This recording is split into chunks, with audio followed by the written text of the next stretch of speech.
എന്നാ പിന്നെ ഉടനെ മാറുകയല്ലേ നല്ലത്? അതെ, പക്ഷെ അതിനു മുമ്പ് എനിക്ക് അവിടെ ചില കാര്യങ്ങൾ ചെയ്തു തീർക്കാനുണ്ട്. എന്താ നിനക്ക് അമ്മാവനെ തട്ടാൻ പ്ലാൻ ഉണ്ടോ? എനിക്കൊരു കടമുണ്ടടാ രാധയോട്. അപ്പൊ നീ അവളോടും കടം വാങ്ങിയോ? ഒരിക്കലൊരു സർവോദയ സമ്മേളനം കഴിഞ്ഞ് അച്ഛൻ വീട്ടിലേക്ക് വന്ന് കയറുമ്പോ ഒക്കെ തവളുണ്ട്. ഏതാണ്ട് ഒരു 3 വയസ്സ് പ്രായം. ആരോ കളഞ്ഞിട്ട് പോയൊരു കുഞ്ഞ. അന്ന് മുതൽ അവളും ആ വീട്ടിലൊരു ഭാഗമാണ്. ഇവരിപ്പോ ഈ ഊറ്റംകുള്ളുന്ന പാടത്തും പറമ്പത്തും ഒക്കെ അവളും ഒരുപാട് വേർപ്പൊഴുകിയിട്ടുണ്ട്. എനിക്കൊന്നും വേണ്ട, പക്ഷെ അവൾക്ക് അർഹതപ്പെട്ടത് കിട്ടണം. എന്നിട്ട് അവൾ ആരുടെയെങ്കിലും കൂടെ ഒന്ന് ഇറക്കി വിട്ടിട്ട് വേണം എനിക്കും അമ്മയ്ക്ക് അപ്പ അവിടെ നിന്ന് പടിയിറങ്ങാൻ. അങ്ങനെ തോന്നിയ ആളുടെ കൂടെ ഒന്ന് അവളെ ഇറക്കി വിടണ്ട. അവൾക്ക് അനുരൂപനായ തറവാടിയെ തന്നെ വേണം. അതെ, അങ്ങനെ ഒരു ത്യാഗം ചെയ്യാൻ എനിക്ക് യാതൊരു ബുദ്ധിമുട്ടുമില്ല പ്രഭാകര. ഇഷ്ടായില്ല? ആയില്ല? വേണ്ട വേണ്ട പ്രഭാകര.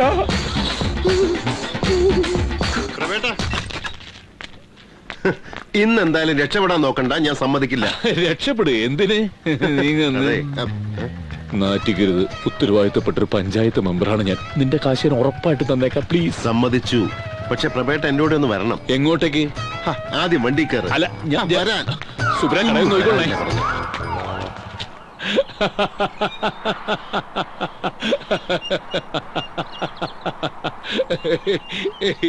എന്താ പ്രഭേട്ട പറഞ്ഞതിലെന്തെങ്കിലും?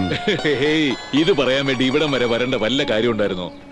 ഈ സ്ഥലവും ചുറ്റുപാടൊക്കെ കണ്ടപ്പോ ഞാൻ കരുതി നീ എനിക്കിട്ട് 2 തരാൻ വേണ്ടി കൊടുന്നതെന്ന്. എടാ പോത്തെ, രാധയെ കല്യാണം കഴിച്ചു തരുമോന്ന് ചോദിക്കാൻ വേണ്ടിയായിരുന്നെങ്കിൽ ഇത്ര വളഞ്ഞു പിടിക്കേണ്ട കാര്യം ഉണ്ടായിരുന്നോ? അത് ഞാൻ പ്രഭേട്ടനോട്. എന്തായാലും ഇങ്ങനെ ഒരു കാര്യം പറഞ്ഞില്ലേ, സന്തോഷം. ബാക്കി ഞാൻ നോക്കിക്കോളാം, നീ ചെല്ല്.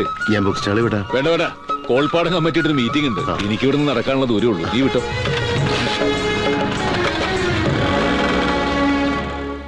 എന്ന് നീ അങ്ങനെ തീരുമാനിച്ച ബാക്കിയുള്ളവരെന്താ എസ്സൂച്ചിരണോ?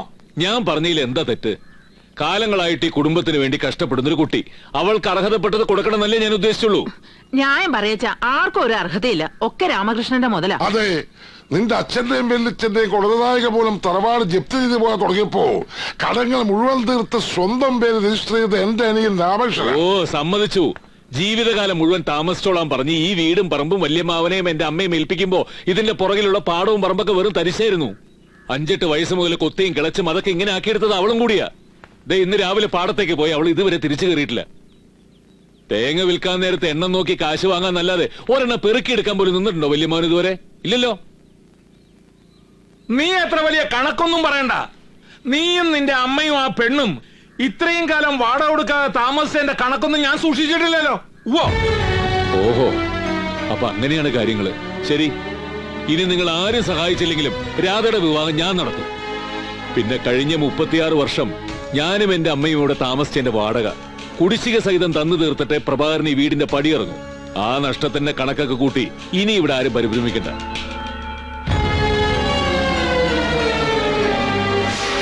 അച്ഛൻ ഒരുപാട് ചീപ്പായി പോയി. ഇത്രയും തരം താഴേണ്ടിയിരുന്നില്ല. നീ എന്നെ ഗുണദോഷിക്കാനൊന്നും വരണ്ട. ഇല്ല, ഞാൻ മിണ്ടുന്നില്ല. ബോംബെയിലായിരുന്നപ്പോഴും ഞാൻ മിണ്ടിയിരുന്നില്ലല്ലോ. മാർവാടികൾ വന്ന് മുഴുവനോടെ പിഴുതോണ്ട് പോയിട്ടും അച്ഛന്റെ ദുരാഗ്രഹം മാറിയില്ലല്ലോ. അതിലെനിക്ക് സഹതാപം തോന്നുന്നു.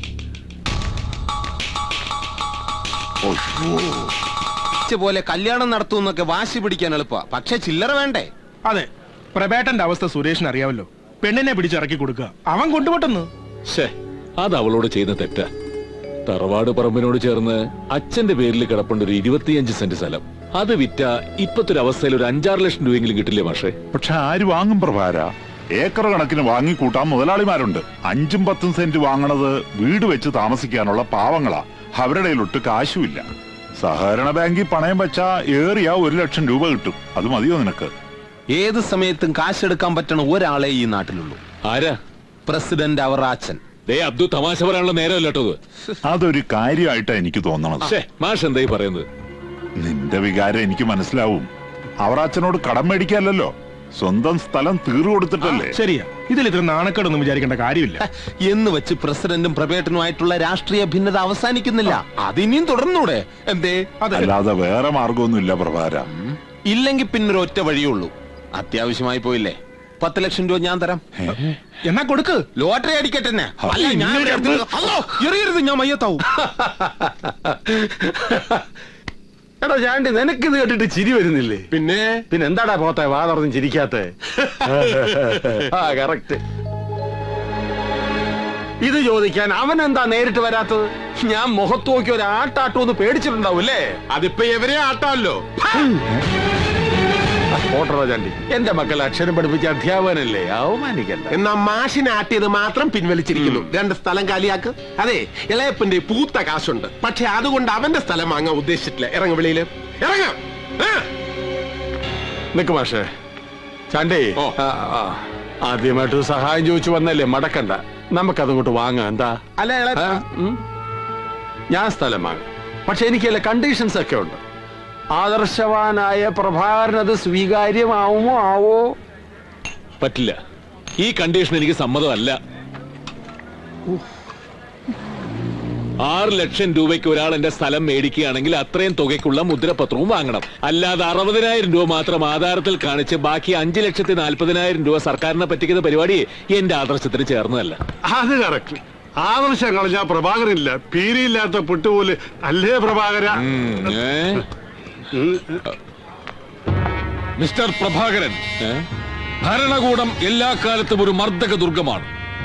ആധാരത്തിൽ വില കുറച്ച് കാണിക്കുക എന്നാൽ സർക്കാരിനെ പറ്റിക്കുക എന്നല്ല, ആ വ്യവസ്ഥിതിക്കെതിരെ പോരാടുക എന്നാണ് അർത്ഥം.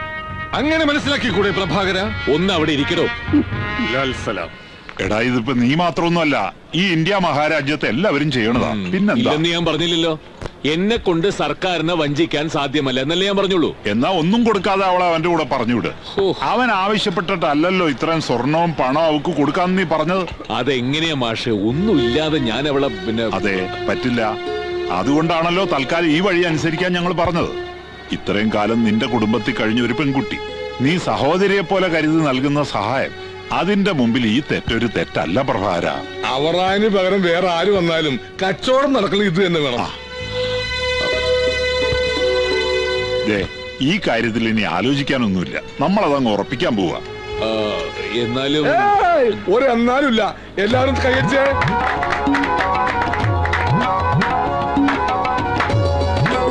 ഗതികേട് കൊണ്ടാണെങ്കിലും താങ്കൾ ഒരു വിപ്ലവ പ്രവർത്തനത്തിൽ പങ്കാളിയായി. അഭിവാദ്യങ്ങൾ.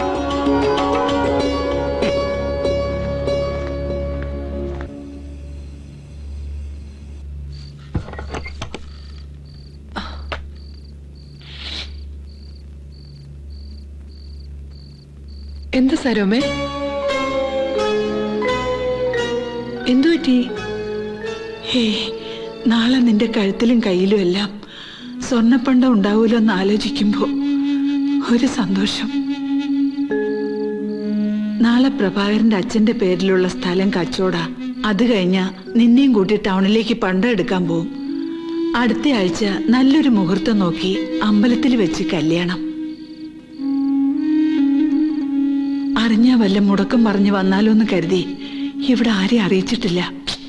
പക്ഷെ അമ്മേ, ഞാൻ സുരേഷ് നല്ലവനാ, നല്ല അധ്വാനി.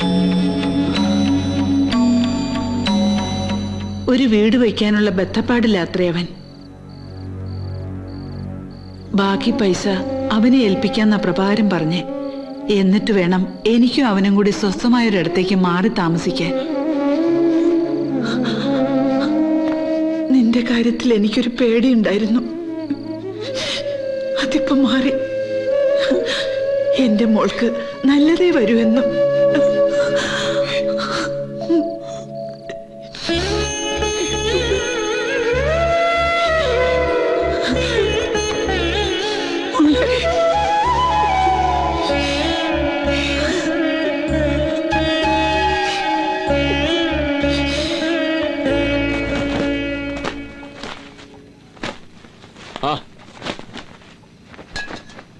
കാണാതായപ്പോ ഞാൻ കരുതി നീ പതിവുകളൊക്കെ തെറ്റിച്ചു. സാരമില്ല, നീ പോയാലും അമ്മ ഇവിടെ ഉള്ളപ്പോ എന്റെ പതിവുകളൊന്നും തെറ്റില്ല. എന്തു പറ്റി എന്റെ കേളമ്പാറ്റയ്ക്ക്? എന്നെ ഒരു നരകത്തിൽ നിന്ന് രക്ഷപ്പെടുത്തുകയാണെന്ന് അഭിമാനിക്കുന്നുണ്ടാവും അല്ലേ പ്രവേട്ട? ആ, ഇല്ല അതില്ല. രക്ഷപ്പെടുകയാണെങ്കിൽ അത് ഈ വീട്ടിൽ ഒരാളോടൊപ്പമായിരിക്കുമെന്ന് കുറെ ദിവാസ്വപ്നം കണ്ടു. അത് വിട്ടിത്തോയല്ലേ പ്രവേട്ട?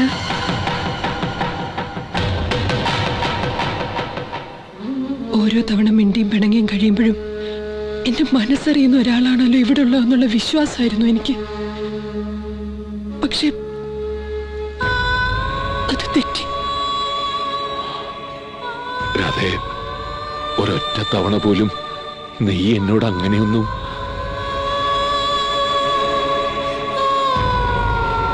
പറഞ്ഞു ഒരുപാട് തവണ, പക്ഷെ അതിന് ശബ്ദം ഉണ്ടായിരുന്നില്ല. അത് കേട്ടിരിക്കുമെന്ന് വിചാരിച്ച് ഞാൻ വിട്ടിയായി. വീട്ടുകാര്യത്തിലായാലും നാട്ടുകാര്യത്തിലായാലും പ്രഭേട്ടൻ അവനോടെ തന്നെ കാണാറുള്ളൂ. അതുകൊണ്ട് മറ്റുള്ളവരെ തിരിച്ചറിയാനാവില്ല ഒരിക്കലും.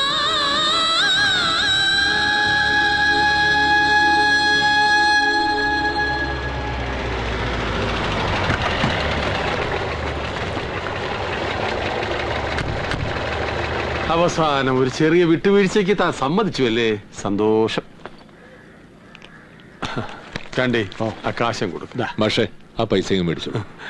എന്റെ പണം കൈകൊണ്ട് തൊട്ടാൽ അശുദ്ധമായി എന്ന തോന്നല് വേണ്ടാഞ്ഞിട്ടാവും. ചണ്ടേ, മാഷയുടെ കൊടുക്കും.